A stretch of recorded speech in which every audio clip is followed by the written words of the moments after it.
Si Felipe Agoncillo, isang seaman mula sa Marinduque, nakatakdang sumakay ng barko subalit naudlot ang kanyang biyahe.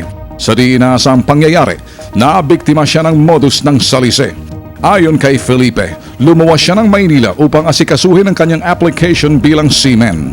Kaya naman pansamantala siyang nangupahan sa isang bahay sa Recto, Maynila bilang isang bed spacer. Sir, ako seaman ako. Ngayon, doon sa boarding house na tinitira namin, may nag-apply na bed spacer din. Ngayon, nung gabi, bumalik siya doon sa dala na yung kanyang bag sa mga gamit at nag-down pa doon sa may-ari ng bahay ng 1,000 pesos. Nung gabi na, parating ako galing ng probinsya, Marinduque. Nakasanayan na raw mangupahan ni Felipe sa tuwing mag-aasikaso siya ng kanyang mga papeles. Kaya naman kampante siyang iwan ang kanyang mga gamit sa loob ng kwartong kanyang inuupahan. Subalit, sa isang iglap, tinangay lahat ang kanyang mga mahalagang dokumento at cellphone ng kanyang ka-roommate. Lingid sa kanyang kaalaman, miyembro pala ito ng salisigang. Kinabukasan ng umaga, siya, nag-CR. Umaga-maga, siguro mga alas 7. Ngayon naman ako, paglabas niya, ako naman naligo. Pagkatapos ko, akit ako doon sa kwarto. Nasalubong ko siya doon sa hagdan. Pagpasok ko doon sa kwarto, wala na yung aking cellphone. Tingnan ko yung bag ko na lagayan ng mga papeles. Wala na rin yung mga papeles ko.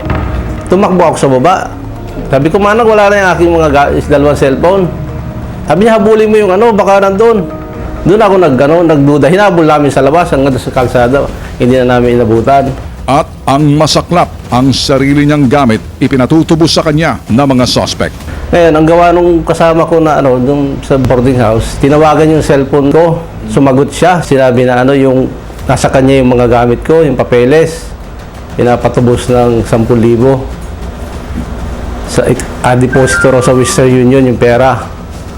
Tapos yung papeles ko, makikita ko sa banda luneta pag tatawag siya kung saan ko kukunin. Luneta? Sa unang text message na natanggap ng bitag mula sa suspect, nais nitong ipahulog sa isang remittance center ang pera kapalit ng mga mahalagang dokumento ni Felipe. At nang doblehin namin ang presyong kanyang hinihingi, agad itong kumagat sa aming patibong.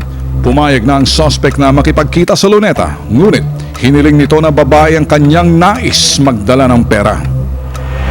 Isang tawag pa ang aming natanggap. Hello? Oo. Kulang mo kung magkano po ba talaga yung makukuha namin pera sa inyo. 20,000 yun. Yes, ito na lang ang mangyayari nga po nun. Iba, pagkasama na sila dalawa nun. Oo. Nung kabila na ko nung kaibigan ko, kaya yung pera doon sa kasama ko hanggang wala ko nahawakan sa papeles. Nasa kanya na yung papeles nun, pupuntahan sa silang lugar nun.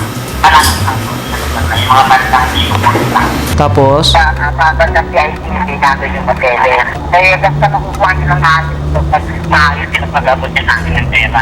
Basta sigurado intact yung yung mga papeles ha. Ako. O sige, salamat.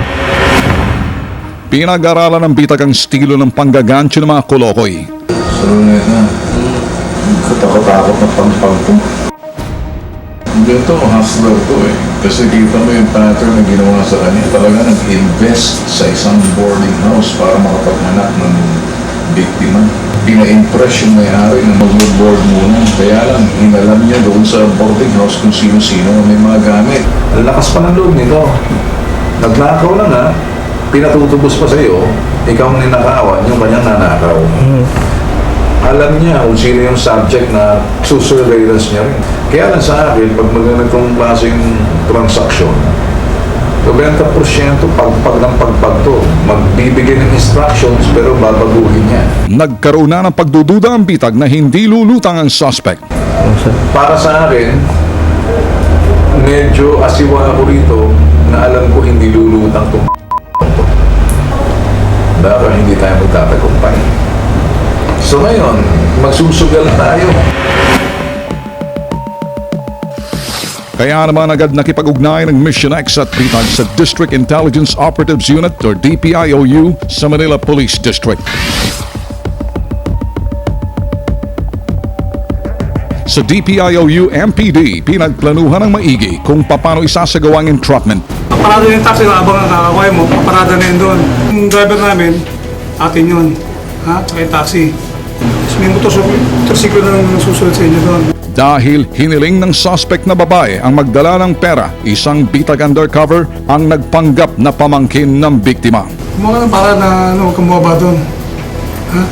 Tsaka huwag mo rin ibababa, pababayin yung alam na ng driver natin eh. Hindi na pababayin yung sakay niya yung babae. Maganda sa loob ng taxi kayo magbayaran. Oo. Mas maganda yun. Wala na siya, puuna siya ron. Ati na siya. At na natin. Ayun. So, hintayin lang natin yung taxi. Go na tayo. So, sino ang posiblyo? Tandem na lang. Kaya. Huwag kayo masyadong dilig sa taxi ha. Distansya kayo. May nauna, meron sa huli. Ha?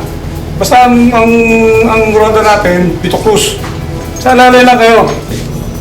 Pag parada, kita mo yung sumakay na tao, capture natin. Ilan ba ang taong sa subject? Isa o dalawa, kung sino mo Kunin na. sino na. So, sino may kasama yun, wala. Lahat ng lalapit o kunin. Question. Ano ba yan, sir? May firearms ba yun? Expect for the ghost lang. Oo. Pag parada, kita mo yung sumakay na tao, capture natin. Ha? Okay? Pag busina niya capture, okay, pag ilaw niya, capture niya, susundan lang ng tao. Hazard lang. Oo.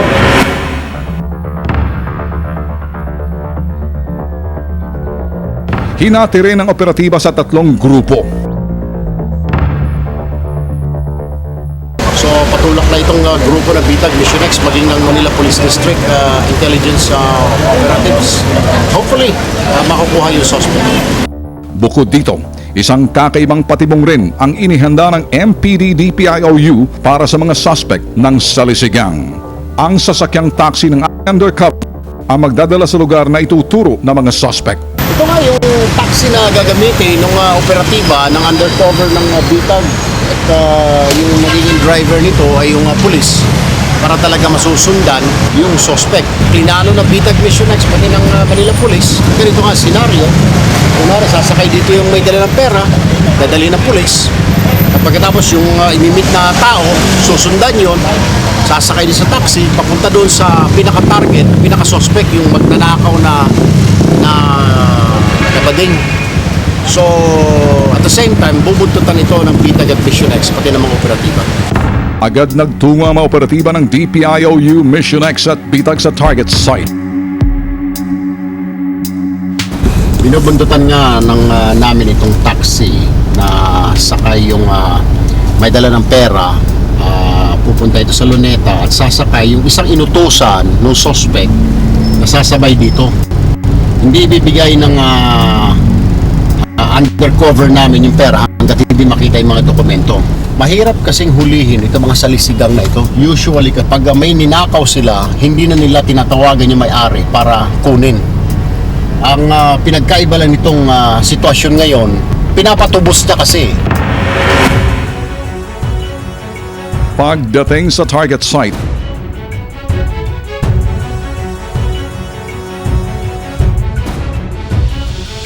mula sa taxi, bumaba ang Bitag undercover at agad itong sinalubong ng kasabwat ng suspect.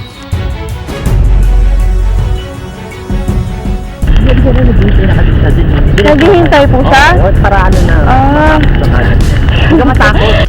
Lingid sa kalaman ng suspect habang nakikipag-usap ang Bitag undercover, nakaantabay lang ang mga operatiba ng DPIOU Mission X at Bitag.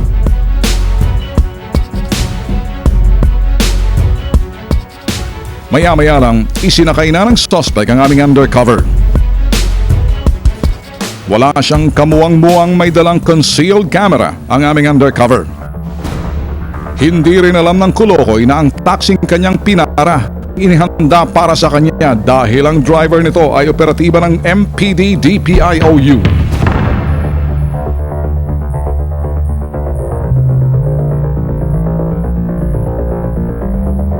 So ito, sinusundan na namin yung taxi na hinadrive ng police at saka yung undercover namin. Sakay niya ngayon yung bakla. So ito, susundan namin hanggang sa pupuhinto nito, pag-abot ng pera at pagbaba ng papeles, nadakmain na itong suspect na ito.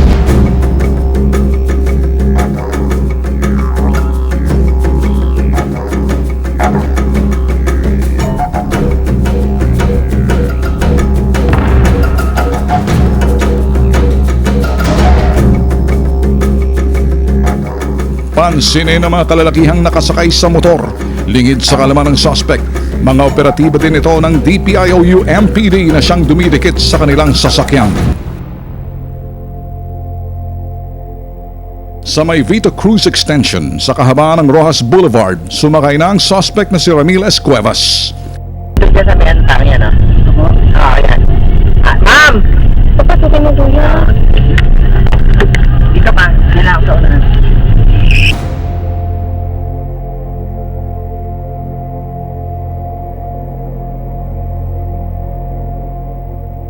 Maya-maya lang iniabot na ng suspect ang mga dokumento sa aming undercover kapalit ng perang nais nito. O, eto na siya, Oo. Basta pakicheck mo na. Eto pa siya.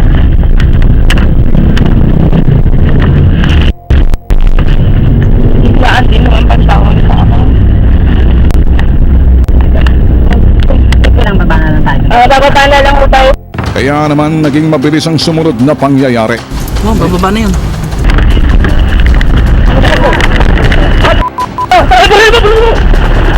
Oh, sila na ngayon, sila na ngayon. Dali, dali, dali, dali.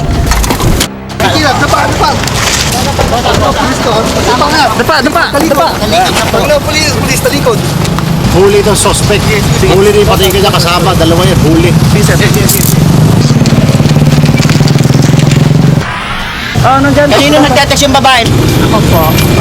Ikaw ba yun? Ikaw yun? Opo. Ha? Hindi po siya kasama doon. Eh, kasama eh. Kasabot mo eh. Hulog sa patibong ng Bitag at Mission X sa mga suspect na ito na mga miyembro na salisigang. Kaya babala ito doon sa mga luko-luko. Wala kayong kawala sa Bitag at Mission X. Sama kayo magpunta, magtago. Dahil laging nauuna ng isang hakbang ang Bitag at Mission X.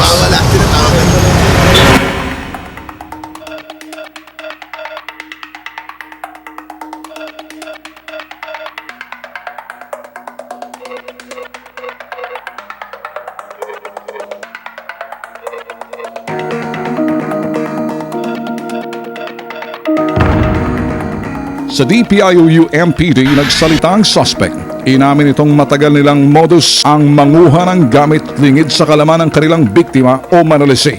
At isa lang sa kanilang mga biktima, si Felipe na lumapit sa bitag. Kaya naman hindi namin napigilan ang biktima nang sugurin ito ang suspect.